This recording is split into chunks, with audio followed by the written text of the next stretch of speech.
화가입니다.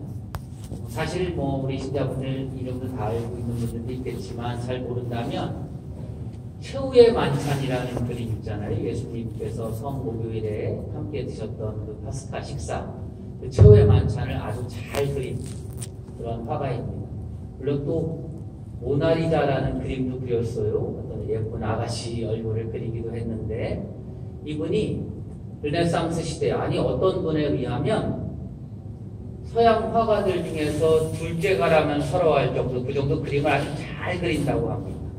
그런데 이분이 그림을 잘 그리는 비결이 있습니다.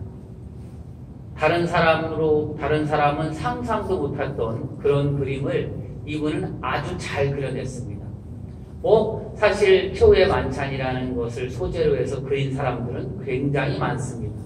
그럼에도 불구하고 우리가 레오나르도 다빈치의 그림을 아직도 기억한다는 것은 그 그림이 굉장히 멋있고 또 실제로 정말로 사람의 모습처럼 하나도 마치 사진 찍은 것처럼, 또는 심지어는 사진보다 더 정확하게 한 사람 한 사람의 감정을 잘 표현하고 있기 때문입니다. 그렇다면 이 레오나르도 다빈치가 사람의 모습을 그렇게 잘 그릴 수 있었던 비결은 무엇일까요? 다른 사람들에 비해서, 다른 사람들도 그냥 똑같이 사람의 그림을 열심히 잘 관찰하고 그렸을 텐데, 레오나르도 다빈치는 더 특별하게, 더 특출나게 잘 그렸던 이유는 무엇일까요? 레오나르도 다빈치는 사람의 모습을 이해하거나 사람의 모습을 그릴 때 겉으로 드러난 모습뿐만 아니라 겉으로 드러나지 않은 속에 어떠한 모습을 갖고 있는지를 궁금하게 여겼다고 합니다.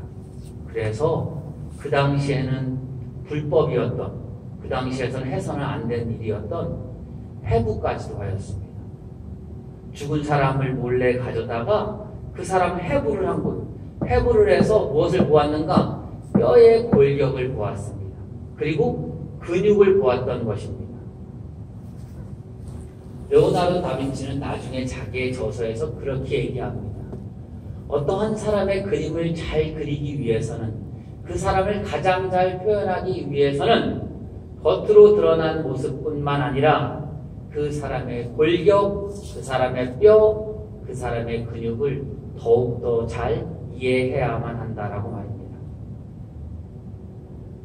레오나르도 다빈치가 다른 화가들보다 더 특출날 수 있었던 이유는 겉으로 드러났던 우리의 얼굴 모습이나 겉으로 드러난 그냥 육체적인 모습이 아니라 그 안에 있는 골격이나 근육의 움직임들, 걸으면서 어떻게 근육이 움직이는지, 어떻게 뼈가 움직이는지를 잘 알고 있었기 때문입니다. 속에서 나타난 것이 겉으로 드러나는 것을 무엇보다도 더 잘 표현하고 있기 때문입니다. 사실 이렇게 레오나르도 다빈치라는 거창한 인물을 얘기하지 않는다 하더라도 우리 자매님들은 금방 알고 있어요.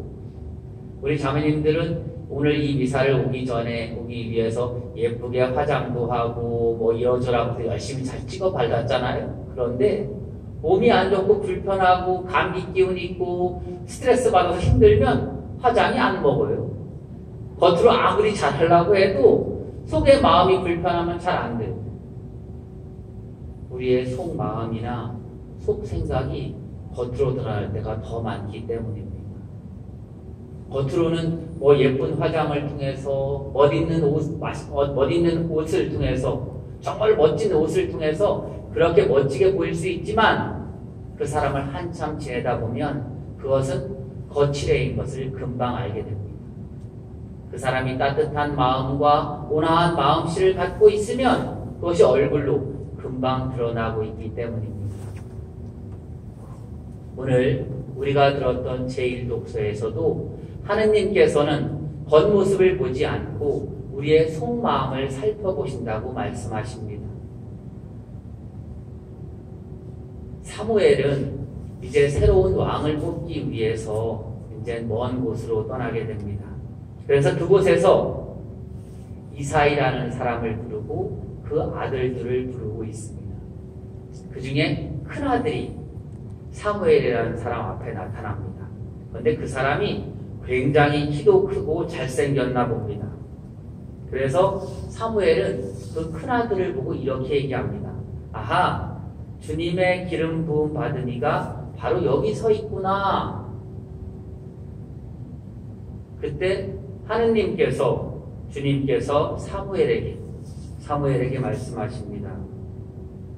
겉모습이나 키 큰 것만 보아서는 안 된다. 사람들은 눈에 들어오는 대로 보지만 주님은 마음을 본다.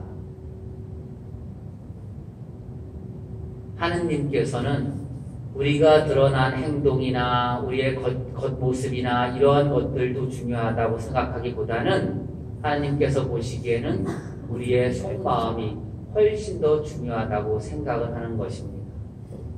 우리가 예수님을 믿는 제자라고 한다면 예수님의 뜻에 따라서 사는 것도 중요할 것입니다. 오늘 우리가 들었던 복음 말씀에서 똑같은 말이 나옵니다. 안식일이라는 규정이나 율법보다는 사람이 훨씬 더 중요하다고 우리에게 알려주십니다. 좀 더 쉽게 설명해 볼까요?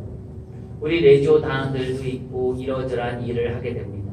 그런데 때때로 일을 하면서 속상해하거나 또는 다른 사람들에 대해서 이러저러한 험한 말을 들어놓기도 합니다. 나는 열심히 일하려고 하는데 왜 저 사람은 저렇게 하지 못할까?